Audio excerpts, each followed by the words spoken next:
Hi అండి, this is Satya. Welcome to my channel. కక్క ముట్టై. రెగ్యులర్ సండేలా కాకుండా ఈ సండే డిఫరెంట్గా ఎండు చేపలు పొడిగుడ్లు కర్రీ చేసుకుందామండి. చూసారు కదా, కడాయిలో ఈ విధంగా బాణీలో నూనె వేసుకోండి. నూనె కాగిన తర్వాత చిటికెడు పసుపు వేసి 5 లేదా 6 కోడిగుడ్లను వేసుకొని దోరగా వేయించుకోండి. ఈ విధంగా వేగిన తర్వాత కడిగి శుభ్రం చేసి పెట్టుకున్నటువంటి ఎండు చేపలను కూడా యాడ్ చేసుకొని నీట్గా దోరగా వేయించుకోండి. ఎప్పుడు చికెన్, మటన్, ప్రాన్స్ కాకుండా అప్పుడప్పుడు ఈ విధంగా ట్రై చేస్తే బాగుంటుందండి, నోటికి రుచిగా ఉంటుంది. చూసారు కదా, ఈ విధంగా నీట్గా శుభ్రం చేసి పెట్టుకోవాలండి. బాగా కడిగి క్లీన్ చేసి పెట్టుకోవాలి. చూసారు కదా, తెల్లగా వచ్చాయి ఈ ఎండు చేపలు. ఈ ఎండు చేపలను కూడా దోరగా వేయించుకోవాలండి, కొంచెం గోల్డెన్ బ్రౌన్ కలర్ వచ్చేలాగా. ఈ ఎండు చేపల పేరు వచ్చేసి రాయలసీమ ప్రాంతంలో ఈ ఎండు చేపలని తాటాకు కరువాడు అంటారు.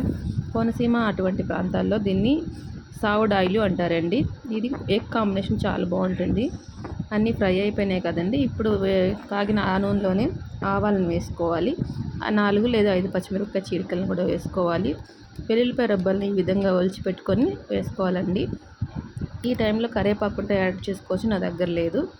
2 పెద్ద సైజు వెల్లుల్లిపాయలు చిన్నగా తరిగి పెట్టుకొని వేసుకున్నానండి. ఉప్పు చూసారు కదా, ఈ విధంగా జస్ట్ కొంచెం ఆ ఉల్లిపాయలు మగ్గడం కోసమే నేను యాడ్ చేస్తున్నానండి.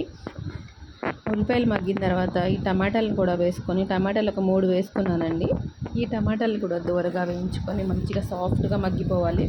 ఈ విధంగా మగ్గిపోవాలండి. ఈ టైంలో మనము మంచిగా ఒక స్పూన్ ధనియాల పొడిని యాడ్ చేసుకొని మసాలాలన్నింటినీ కూడా యాడ్ చేసుకుందామండి. చూసారు కదా, ఒక స్పూన్ ధనియాల పొడి యాడ్ చేశాను.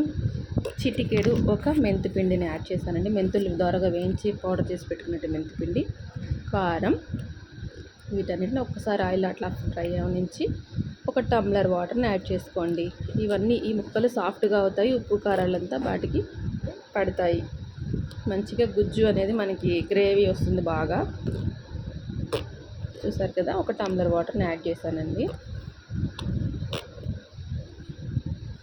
రెగ్యులర్ సండేలా కాకుండా ఈ సండే ఒకసారి ఈ విధంగా ట్రై చేయండి. చాలా బాగుంటుంది, నోటికి రుచిగా ఉంటుంది, టేస్ట్ కూడా బాగుంటుందండి. దీన్ని ఇట్లా ఈ విధంగా మగ్గనిద్దాము. ఈ టైంలో చూసారు కదా, చక్కగా కుతుకుతులాడుతుంది. ఆయిల్ పైకి తేలి కుతుకుతులాడే వరకు మంచిగా ఉడకనిద్దాము. ఒక నిమ్మకాయ అంత చింతపండు ఆల్రెడీ నానబెట్టి పెట్టుకున్నాం కదండి. ఇప్పుడు ఆల్రెడీ వేయించి పెట్టుకునే గుడ్లను, ఎండు చేపలను యాడ్ చేసుకుందాము. ఈ టైంలో వాటర్ అంతా ఇంకిపోయింది. జస్ట్ ఆయిల్లోనే లైట్గా అట్లా వాటికి ఉప్పు కారాలు పట్టేలాగా మంచిగా కలుపుకొని, ఎండు చేపలు అనేవి కిందకి వెళ్ళేలాగా, గుడ్లను పైకి వచ్చేలాగా మంచిగా అన్నిటికీ ఉప్పు కారం పట్టేలాగా మంచిగా కలుపుకోండి. స్లో ఫ్లేమ్లో పెట్టుకోండి, మాడకుండా ఉంటుంది. నాకు తెలిసినంత వరకు మంచిగా స్లో ఫ్లేమ్లో పెట్టుకొని మంచిగా చిన్నగా మంట పైన ఉడికితే ఏ కర్రీ అయినా రుచిగా ఉంటుందండి. చూసారు కదా, ఇప్పుడు చింతపండు పులుసుని యాడ్ చేసుకుందాము. 1 టంబ్లర్ గ్లాస్ వాటర్ని కూడా యాడ్ చేసుకొని చిన్న మంట పైన ఒక 15 నిమిషాలు మంచిగా మగ్గనిద్దామండి.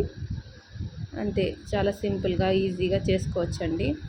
టేస్ట్ కూడా చాలా అంటే చాలా రుచిగా ఉంటుంది, నోటికి కూడా బాగుంటుందండి. పుల్లగా, కారంగా.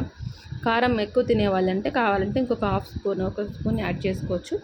ఈ పాలు మాకు సరిపోతుందండి. మేము ఈ విధంగా ఈ స్పైస్నే మేము తినగలము, మాకు అలవాటు కూడా. ఇంకా కారం కొంతమంది ఎక్కువ తింటారు కాబట్టి యాడ్ చేసుకోవచ్చు. నాకైతే టేస్ట్గా చాలా యమ్మీగా వచ్చింది ఈరోజు కర్రీ మాత్రం. ఇల్లంతా గుమగుమలు ఆడిపోయింది వాసనతో. ఒక గుప్పుడు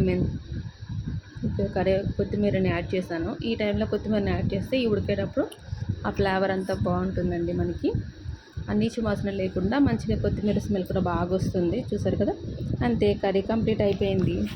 చిన్న మంట పైన మంచిగా మగ్గి వాటర్ చాలా వరకు తగ్గి మనకి ఈ విధంగా ఆయిల్ పైకి తేలేలాగా. చూసారు కదా, కుతుకుతులాడుతూ గుమగుమలాడుతూ ఇల్లంతా పరిమళంగా వస్తుంది.